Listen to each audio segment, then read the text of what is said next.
सत्ता की शुरुआत आज लेकिन उस खबर से करते हैं जिस पर न केवल पूरे देश की नजर है बल्कि जो जांच हो रही है उसका क्या असर है उस पर सवाल हैं।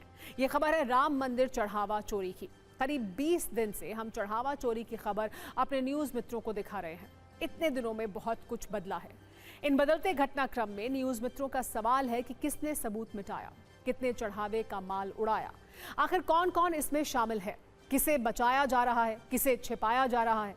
एसआईटी जांच हो चुकी है, एफआईआर हो चुकी है, 8 अभियुक्तों की गिरफ्तारी और अब न्यायिक हिरासत के बाद पुलिस का एक्शन फुल स्पीड में है और इस बात का पता लगाने की कोशिश है कि गिरफ्तार 8 लोगों के अलावा और कितने लोग इस चढ़ावा चोरी में शामिल हैं। हमने सत्ता में चढ़ावा चोरी पर एक विशेष कुंजी बनाई है जिसकी शुरुआत आज के बड़े अपडेट से करते हैं। चढ़ावा चोरी के 8 अभियुक्तों को कोर्ट ने 13 जुलाई तक के लिए न्यायिक हिरासत में भेज दिया है। पुलिस ने इस मामले में जांच का दायरा आगे बढ़ाते हुए ट्रस्ट के महासचिव रहे चंपत राय का बयान दर्ज किया है। चंपत राय के अलावा चढ़ावा चोरी की एफआईआर कराने वाले कृष्ण मोहन का भी बयान दर्ज कराया गया है। अयोध्या के वकीलों ने चंपत राय, अनिल मिश्रा और गोपाल जी राव को 3 दिन में अयोध्या छोड़ने का अल्टीमेटम दिया है और अभियुक्तों का केस नहीं लड़ने का ऐलान किया है। इस बीच सुप्रीम कोर्ट ने सीबीआई जांच की मांग वाली याचिका पर तुरंत सुनवाई से इनकार कर दिया। ये 5 बड़े अपडेट्स हैं। आज की कुंजी इन्हीं अपडेट्स के इर्द गिर्द घूम रही है। सबसे पहले जांच की बात करते हैं। पुलिस ने आज सभी 8 अभियुक्तों के बैंक खाते की जांच शुरू की। अयोध्या पुलिस की एक टीम एसबीआई की अयोध्या धाम ब्रांच में पहुंची। 7 अभियुक्तों के खाते इसी ब्रांच में हैं। पुलिस ने बैंक स्टेटमेंट लिए। अब ये जांच की जाएगी कि मंदिर में नौकरी के बाद से उनके खातों में कितना पैसा आया। पुलिस ने बैंक के 2 कर्मचारियों को भी नोटिस दिया है। मैं state bank of India Ayodhya के सामने मौजूद हूं और इसमें ट्रस्ट का बैंक अकाउंट तो है ही, लेकिन इसके अलावा अगर बात करें तो टिन्नू यादव और उसकी पत्नी का भी बैंक अकाउंट है। आज पुलिस टीम यहां पर पहुंची थी और नोटिस सर्व किया है। उनके बैंक खातों से जुड़े हुए डिटेल्स देने को कहा गया है। उसके अलावा अगर हम बात करें तो सामने आप देखिए यहीं पर बैंक ऑफ बड़ौदा है, यहां भी पुलिस टीम पहुंची थी और यहां भी नोटिस दिया गया है। उसके अलावा अगर हम बात करें तो बैंक ऑफ बड़ौदा के साथ साथ केनरा बैंक जो कि उसके ठीक बगल में है, केनरा बैंक में भी पहुंची थी और केनरा बैंक में भी इसी तरह का नोटिस सर्व किया गया है। तो जितने भी आरोपी हैं उनसे जुड़े हुए बैंक अकाउंट डिटेल्स पुलिस खंगाल रही है। उसमें कितने पैसे हैं, उनके क्या ट्रांजैक्शन हुए हैं, मनी ट्रेल को पकड़ने के लिए पुलिस अपने इन्वेस्टिगेशन को आगे बढ़ा रही है और उसी के तहत ये नोटिस आज दिया गया था। स्टेट बैंक समेत 4 और बैंक हैं जिनको ये नोटिस दिया गया है और उनसे डिटेल मांगी गई है। दरअसल इन 8 अभियुक्तों के अलावा पुलिस के रडार पर कुछ बैंक कर्मचारी भी हैं। 2 बैंक कर्मचारियों को पुलिस का नोटिस दिया गया है। इनके नाम गगनदीप और रत्नेश चतुर्वेदी हैं। दोनों की भूमिका पर सवाल है। ऐसा दावा किया जा रहा है कि रत्नेश चतुर्वेदी और गगनदीप निगरानी की भूमिका संभाल रहे थे और इतनी बड़ी लूट बिना इनकी मदद के नहीं हो सकती। अभी तक की जांच में 2 तरह की चोरी पकड़ी गई है। पहला तरीका, अभियुक्त कैमरे की नजर से बचाकर कैश निकालते थे। दूसरा तरीका, अगर वो कैश नहीं चुरा पाते थे तो रजिस्टर में 4 से 5 लाख रुपए की एंट्री कम करते थे और बाद में बैंक में जमा करते समय उतनी रकम निकाल लेते थे। जांच एजेंसियों का मानना है कि बैंक कर्मियों की मिलीभगत के बिना ये खेल लंबे समय तक संभव नहीं था। सूत्रों के अनुसार एसआईटी अब एक वरिष्ठ बैंक अधिकारी की भूमिका की भी जांच कर रही है। मामले में आगे और गिरफ्तारियां होने की संभावना जताई जा रही है। इसके अलावा पुलिस अभियुक्त लव कुश मिश्रा से जुड़े एक नए बने 2 मंजिला घर की जांच कर रही है। अयोध्या के शहादतगंज इलाके में यह घर बहुत तेजी से बनाया गया और 3-4 महीनों में ही लगभग बनकर तैयार हो गया। लव कुश मिश्रा काउंटिंग करने वाली टीम का हिस्सा थे। इस बीच चोरी के मामले में गिरफ्तार अविनाश शुक्ल के मां बाप बेटे की गिरफ्तारी से बहुत आहत हैं। उनका कहना है कि उनके बेटे के कर्मों का फल भगवान देंगे। चंदा चोरी में नाम आया था उनका, तो इसको लेकर क्या कहेंगे? अब हमको नहीं मालूम है। राम मंदिर में जो चढ़ावा आता है उसमें गिरफ्तारी हुई है, जिसमें आपका बेटा भी है। खबरों में आ रहा है कि 20 लाख रुपए बरामद हुए। हमको आपका नहीं मालूम होगा बारे में।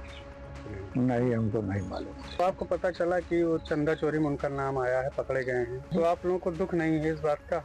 अब साहब दुख सब का करी, जब ना लायक है तब दुख करी कि अपन सही देखिए भाई। तो जैसे भगवान राम का पैसा अगर चोरी हुआ, हाँ, तो इसको लेकर के आप लोगों को कहीं से मलाल नहीं है कि इस तरीके का काम नहीं करना नहीं चाहिए? करना चाहिए साहब। हमको बहुत कष्ट है कि जो नालायक ऐसे किसी कहने किया हो, तो बहुत हमको कष्ट है ये लिए कि ऐसा नालायक औलाद हमारे पास फंसावा गया है, हमारे को फंसाया जाता है। जो लोग गिरफ्तार हैं, पुलिस उनसे और उनसे जुड़े लोगों से तो पूछताछ कर ही रही है। पुलिस ने ट्रस्ट के पूर्व महासचिव चंपत राय का बयान भी दर्ज किया है। इसके अलावा अनिल मिश्रा और गोपाल जी राव के बयान भी दर्ज किए जाएंगे। चंपत राय और अनिल मिश्रा ने ट्रस्ट से इस्तीफा दे दिया है, जबकि गोपाल जी राव ट्रस्ट में बने हुए हैं। पुलिस ने ट्रस्ट की तरफ से एफआईआर दर्ज कराने वाले कृष्ण मोहन का भी बयान दर्ज किया है।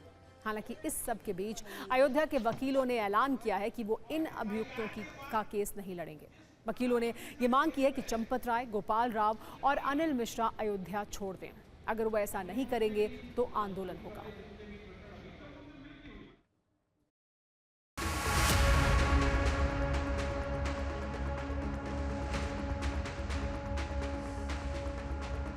क्या निर्णय लिया गया है और आगे आप लोग किस तरीके से इस पूरे प्रकरण को देखते हैं उसके बारे में? आरोपी अभी जो आए हैं जेल में, इनके अपितु आरोपी और भी हैं जो अच्छे आरोपी हैं, जिन पर गवर्नमेंट हाथ नहीं डालना चाहती है। उन लोगों के भी नाम आने चाहिए। केवल ये लिख के दे देना कि ये लोग भाग लिए, इनको इस्तीफा दे दिए, ऐसा कर दिए, ये पनिशमेंट नहीं है। आरोपी है तो पनिशमेंट उसके लिए तय होना चाहिए। जो न्यायालय तय करेगा उनको न्यायालय के कटघरे में आना चाहिए। इस बात की पहल अधिवक्ता संघ अयोध्या करेगा। उसकी कमेटी बनाई गई, उसमें 20 लोगों के लगभग नाम हैं। सारे वरिष्ठ लोग हैं, सभी समुदाय के लोग हैं। वकीलों को कहा गया कि आप लोग, सभी लोगों ने एक स्वर से अपने आप ही कहा कि हम लोग इनकी वकालत नहीं करेंगे। यहाँ पे जो आरोपी बनाए गए हैं, हमारे संघ ने आज निर्णय लिया, जो संघ में करीब ये 2000 वकील खड़े थे, उन्होंने एक स्वर से निर्णय लिया कि हम लोग इनकी पैरवी करेंगे, लेकिन इनके पक्ष में नहीं, इनके खिलाफ पैरवी करेंगे। इनको सजा दिलाने के लिए पैरवी करेंगे, इनके पक्ष में नहीं करेंगे। कि जो एसआईटी जांच हुई है उस पर भरोसा ही है, लेकिन इसके बाद भी हम लोग एक सीबीआई जांच की मांग जो है राष्ट्रपति से और प्रधानमंत्री महोदय से करेंगे।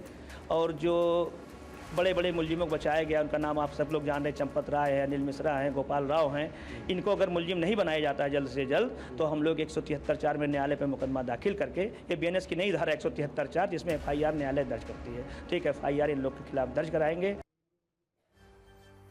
राम मंदिर चढ़ावा चोरी में कुछ हैरान करने वाली जानकारी आई है। सूत्रों के अनुसार चोरी का मामला सार्वजनिक होने से पहले ही मंदिर ट्रस्ट को इसकी जानकारी मिल गई थी।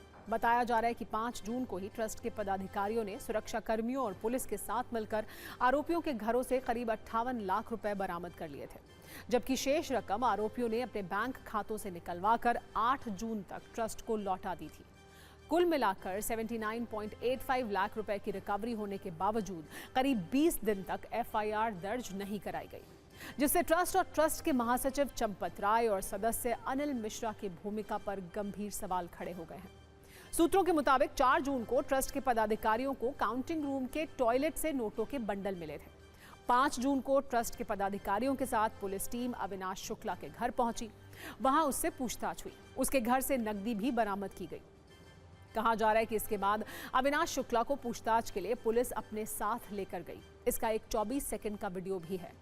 वो 5 जून की रात 8:13 का है। वीडियो में पीले रंग की शर्ट में जो शख्स दिख रहा है वो अविनाश शुक्ला बताया जा रहा है, जबकि मंदिर के एक कर्मचारी के हाथ में काले रंग का बैग है। सूत्रों के अनुसार काले बैग में रुपए थे। बंडल में करीब 3 से 4 लाख रुपए थे। अब सवाल यह है कि जब 4 जून को चोरी की बात पता चली, 5 जून को पहली बार रिकवरी हुई, तो 8 जून को चंपत राय ने यह क्यों कहा कि अब तक चढ़ावा चोरी की कोई बात नहीं हुई है?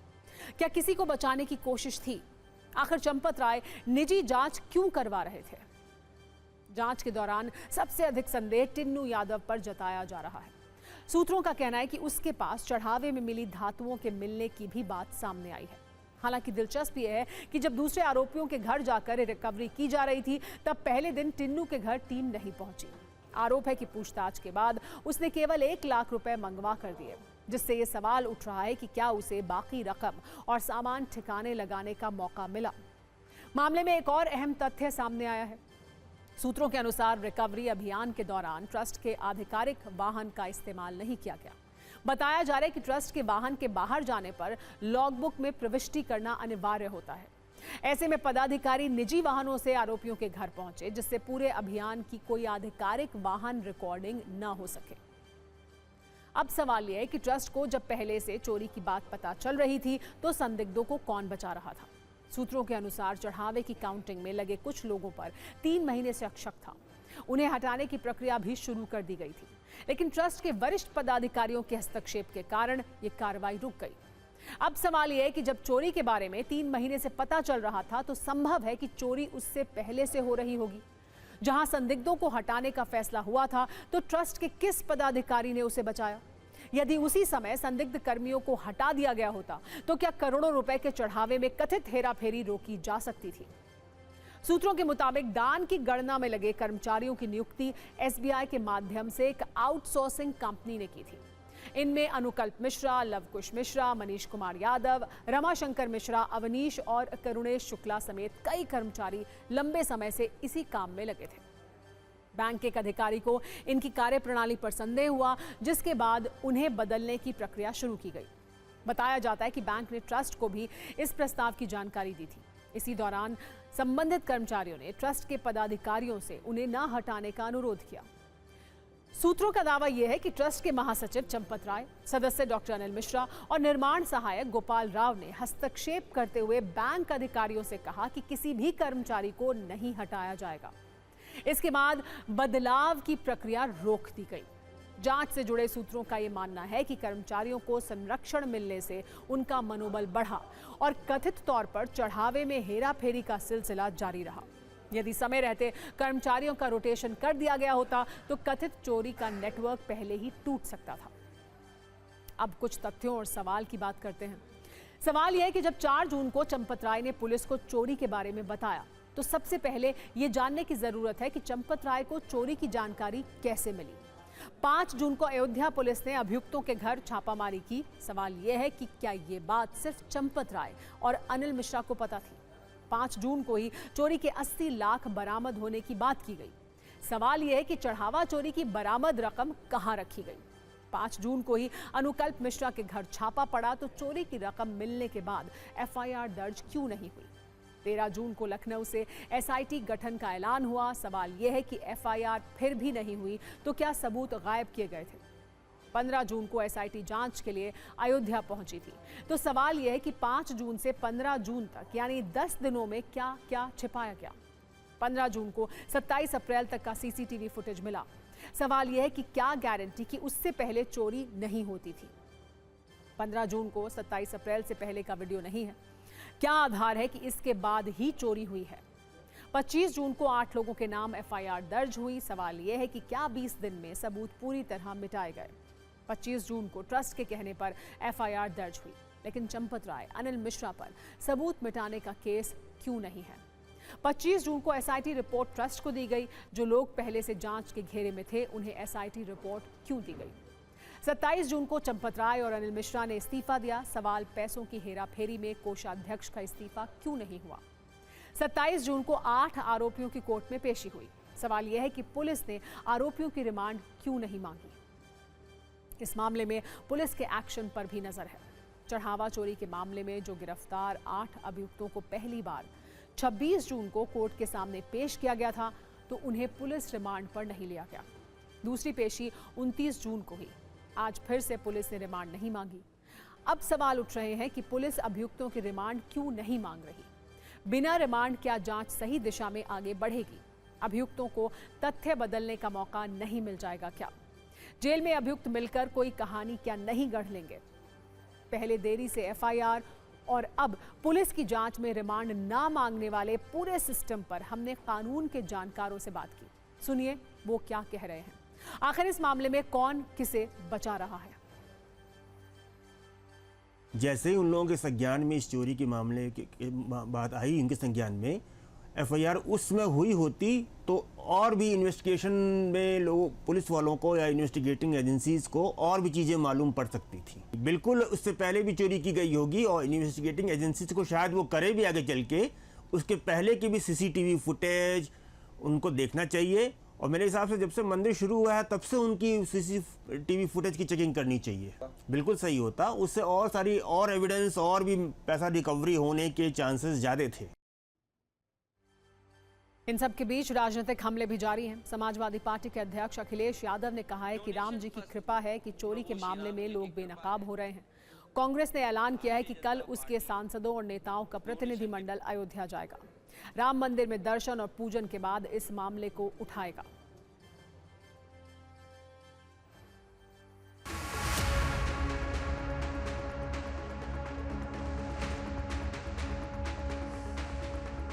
जिनके लिए नेशन फर्स्ट नहीं है, डोनेशन फर्स्ट है, प्रभु श्री राम जी की कृपा है कि भारतीय जनता पार्टी डोनेशन के मामले में फंस गई।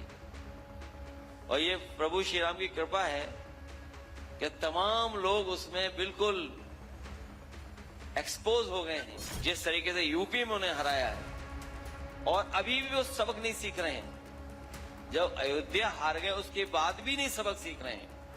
तभी प्रभु श्री राम जी ने ये जानकारी दी कि उनका चंदा चोरी हो रहा है। कि बड़े लोग बता रहे हैं 8 करोड़ में 80 लाख रुपए। देखिए, पुलिस प्रशासन निष्पक्ष जांच करके कड़ी कार्रवाई करे, सरकार इसको सुनिश्चित करेगी। पूरे देश में विरोध हो रहा है। अब गांव-गांव में भाजपा संघ वाले जा रहे हैं, कर रहे हैं चढ़ावा चोरों भागो, भगाओ चढ़ावा चोरों को। गांव-गांव में भगा रहे हैं लोग। अभी कुछ दिन में पूरे आप देखना उत्तर प्रदेश के गांव-गांव में बैनर लगेगा कि चढ़ावा चोरों की एंट्री बंद होने वाली है। चढ़ावा चोरों को अब भाजपा के लोग जो जा रहे हैं चढ़ावा चोर करके लोग गाँव में आना, उनका पूरी तरीके से बहिष्कार करेंगे। ये जो कालनेमी हैं, जो हैं कुछ और इस पर चिंता जाहिर करके और आस्था को और ठेस पहुंचा रहे हैं, मैं उन लोगों की निंदा करता हूं। इसकी चिंता राम भक्तों को करने दो, हम बैठे हैं। और सरकार ने स्पष्ट रूप से कहा है, योगी जी ने स्पष्ट रूप से कहा है कि किसी को बख्शा नहीं जाएगा। तो अब इनसे कभी कभी शिकायत नहीं करने का मन करता है कि अगर बिहार में महिलाओं को ठग लिया, कैसे उनसे अब मैं शिकायत करूं? ईश्वर को ठग लिया भाई। ये कमाल के लोग हैं जो भोलेनाथ को ठग सकते हो, मर्यादा पुरुषोत्तम को ठग सकते हो। उनको तो प्रणाम किया जाए और कहा जाए कि आप जो करते हैं कुछ अच्छे के लिए ही किया होगा। 40 दिन में 70 बार चोरी हुई, ऐसी खबरें आ रही हैं CCTV फुटेज के जरिए। तो भैया 1500 दिन की तुमने जांच क्यों नहीं कराई? ये तो चोरी 5 साल से चल रही है ना, 5-6 साल से चोरी चल रही है। इस बीच धर्म गुरुओं में भी बहस शुरू हो गई। कुछ धर्म गुरु तो मौजूदा ट्रस्ट से नाराज हैं, तो कुछ इस बात से नाराज हैं कि आखिर राम मंदिर में CEO की नियुक्ति की बात क्यों हो रही है।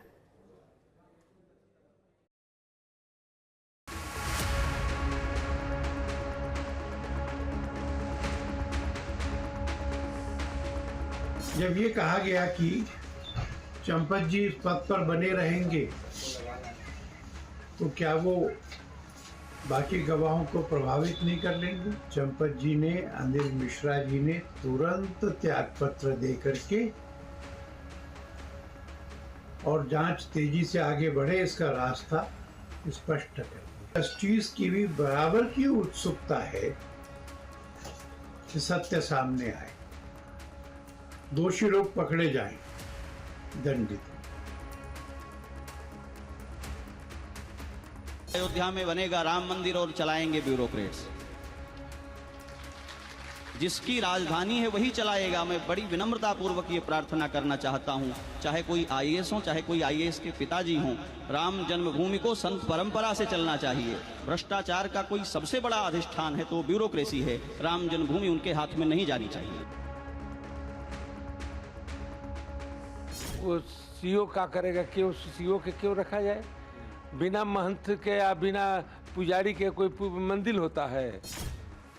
कोई मंदिर, भारतवर्ष में जितने मंदिर है, बिना महंत के या बिना पुजारी के व्यवस्था के कौन सी के महंत स्थान?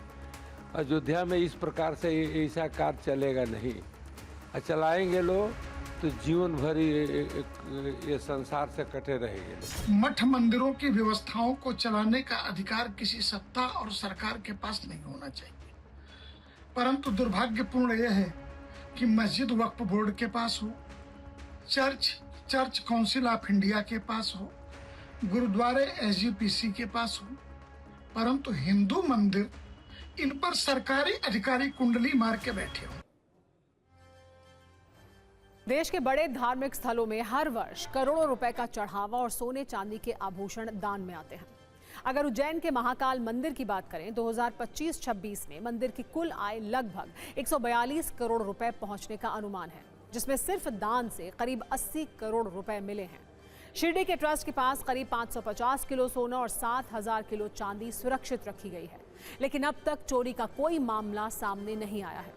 इन दोनों मंदिरों के अलावा कई मंदिर हैं जहां CCTV निगरानी, डिजिटल रिकॉर्ड और पारदर्शी गणना व्यवस्था का दावा है, जो पारदर्शी दिखता भी है।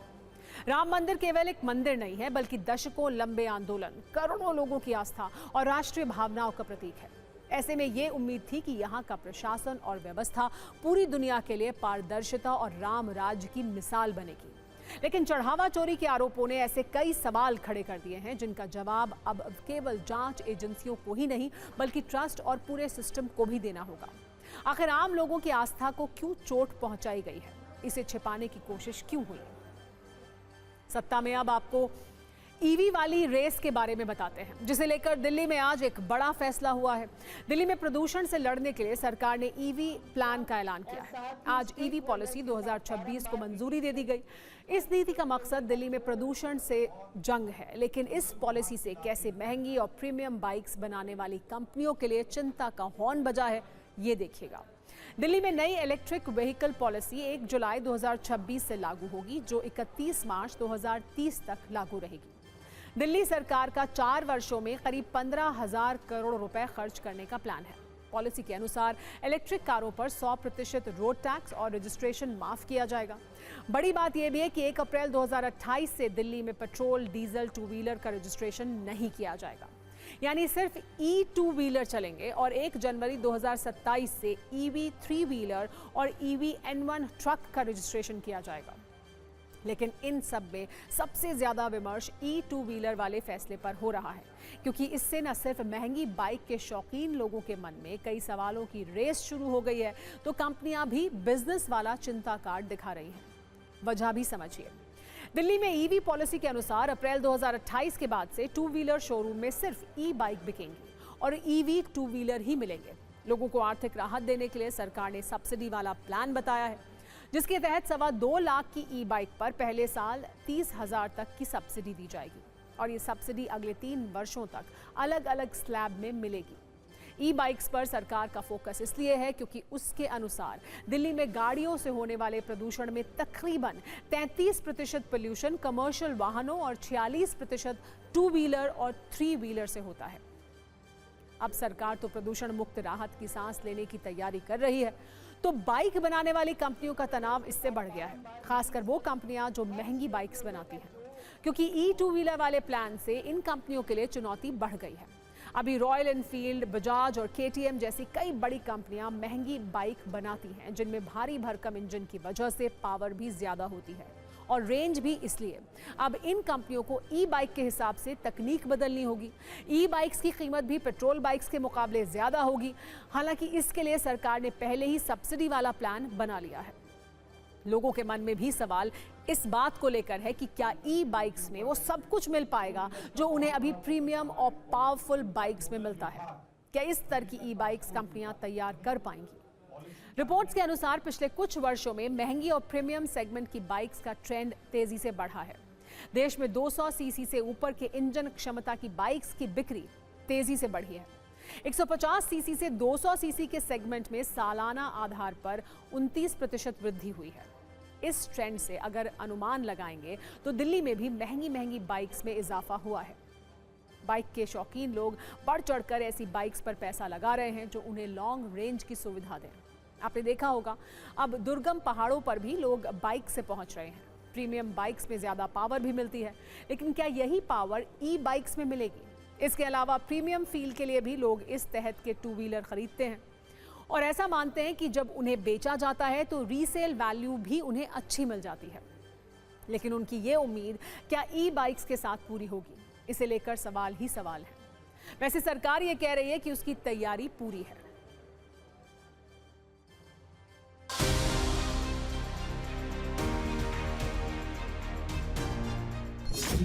तो हम 1 जुलाई 2026 से लागू करना चाह रहे हैं। 31 मार्च 2030 तक ये पॉलिसी लागू रहेगी।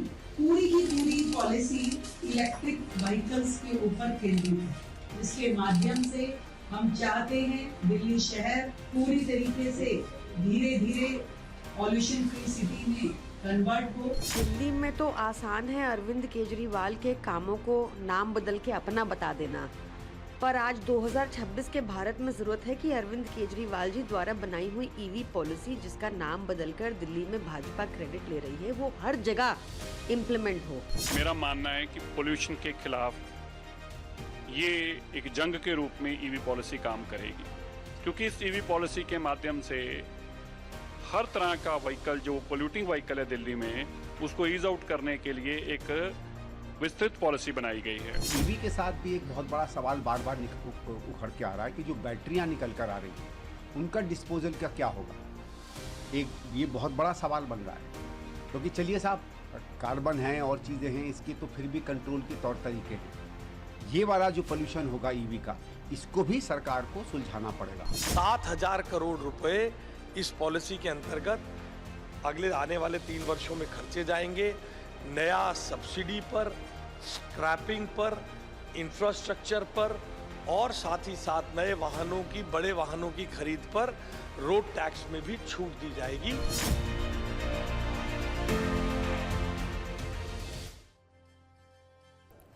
आपको बताते हैं जब ई बाइक्स वाला प्लान पूरी तरह जमीन पर आएगा तो क्या फायदे होंगे और इसे लेकर सरकार के सामने क्या बड़ी चुनौतियां होने वाली हैं।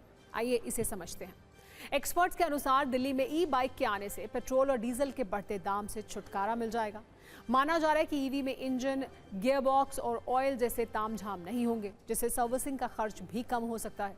इसके अलावा सरकार ईवी खरीदने पर सब्सिडी देगी, इसलिए आर्थिक राहत भी मिलेगी। लेकिन फायदे के साथ कई चुनौतियां भी हैं, जैसे ईवी 2 व्हीलर की रेंज बढ़ानी होगी और ऐसी बाइक तैयार करनी होगी जो एक चार्ज पर लंबी दूरी का सफर तय कर सके। इसके अलावा सरकार को चार्जिंग इंफ्रास्ट्रक्चर मजबूत करना होगा, ये भी एक बड़ा चैलेंज है। साल 2028 तक 100% ई बाइक का रजिस्ट्रेशन भी चुनौती होगी, क्योंकि तब पेट्रोल डीजल की बाइक का नया रजिस्ट्रेशन बंद हो जाएगा। इसलिए बड़ा चैलेंज ये माना जा रहा है, क्योंकि दिल्ली में अभी जो रजिस्टर्ड गाड़ियां हैं उनमें बड़ी संख्या बाइक, स्कूटर यानी 2 व्हीलर की है। आंकड़ों के अनुसार दिल्ली में 87,60,000 से ज्यादा गाड़ियां रजिस्टर्ड हैं। इनमें से 59 लाख से ज्यादा सिर्फ बाइक और स्कूटर हैं, और ये आंकड़े दिल्ली सरकार ने खुद अपनी रिपोर्ट में बताए हैं। मतलब दिल्ली में कुल गाड़ियों में 67 से 68% दुपहिया वाहन है, और अभी दिल्ली में चलने वाली हर 3 में से दूसरी गाड़ी स्कूटर या बाइक है। ऐसे में 1 अप्रैल 2028 से 100% ई 2 व्हीलर वाले प्लान पर दिल्ली के लोग क्या कह रहे हैं, इस पर भी आप एक रील देखिए।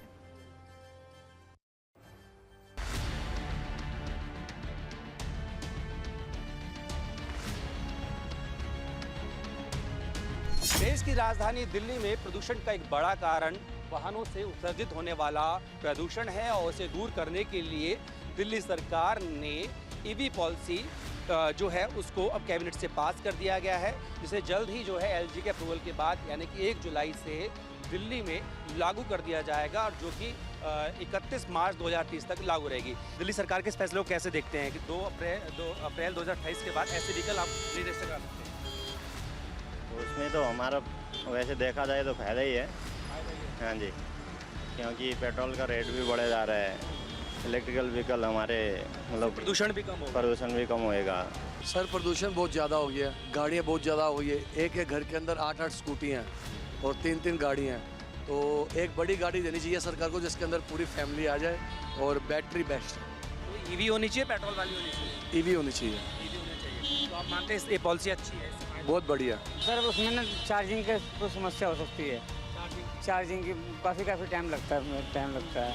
बिल्कुल यूजलेस, आप अगर ईवी को बाहर लेके जाएंगे चार्जिंग स्टेशन के लिए, आप गाड़ी खड़ी करके 2-2, 4-4, 6-6 घंटे खड़े रहिए। मैं 25 साल से गाड़ी यूज़ कर रहा हूँ, पेट्रोल इज़ द बेस्ट। वैसे दिल्ली सरकार की ईवी पॉलिसी और हमारी ये कुंजी देखकर कई लोगों के मन में ये सवाल हो सकता है कि अब उनकी पुरानी बाइक का क्या होगा। तो इसका जवाब भी आप नोट कर लीजिए। ये नियम सिर्फ नई खरीदी जाने वाली बाइक्स पर लागू होगा, मतलब 1 अप्रैल 2028 के बाद खरीदी जाने वाली बाइक्स पर। अगर कोई भी चाहे तो 1 अप्रैल 2028 से पहले पेट्रोल या डीजल बाइक खरीद सकता है। और अगर पहले से किसी के पास पेट्रोल और डीजल बाइक है तो उसे चलाने पर भी किसी तरह की कोई रोक नहीं है। हालांकि समय समय पर प्रदूषण के वक्त दिल्ली में पेट्रोल डीजल गाड़ियों की एंट्री पर बैन लगता रहता है, लेकिन इस पर क्या होगा इसे लेकर अभी तस्वीर स्पष्ट नहीं है। अब बात करते हैं यूरोप में पड़ रही गर्मी की। यूरोप की गर्मी पूरी दुनिया में हेडलाइन बन जाए ऐसा शायद ही पहले कभी हुआ है, लेकिन इस बार गर्मी से यूरोप का हाल बेहाल है। जितना तापमान दिल्ली एनसीआर में है उससे भी ज्यादा तापमान यूरोप के कई देशों का है। आमतौर पर यूरोप में मौसम ठंडा रहता है, लेकिन इस बार ऐसा समीकरण बदला कि पूरा यूरोप जल रहा है। गर्मी के कारण वहां अब तक 1300 लोगों की मौत हो चुकी है। 40 डिग्री से ज्यादा तापमान ने पूरे यूरोप को भट्टी बना दिया है। लोगों के लिए दोपहर का वक्त काटना मुश्किल हो रहा है। हालांकि रातें भी उनको ज्यादा राहत नहीं दे रही हैं, क्योंकि रात का तापमान भी दिन के मुकाबले ज्यादा कम नहीं है। टूटे बज चुका है, यानी सत्ता में आज का वक्त खत्म हो गया है। कल शाम 7 बजे आपसे एक बार फिर मुलाकात होगी, लेकिन तब तक सत्ता के सभी न्यूज़ मित्रों से मेरी गुजारिश है कि वो सत्ता की न्यूज़ रील्स को ज़्यादा से ज़्यादा शेयर करें और फिलहाल मुझे दें इजाज़त।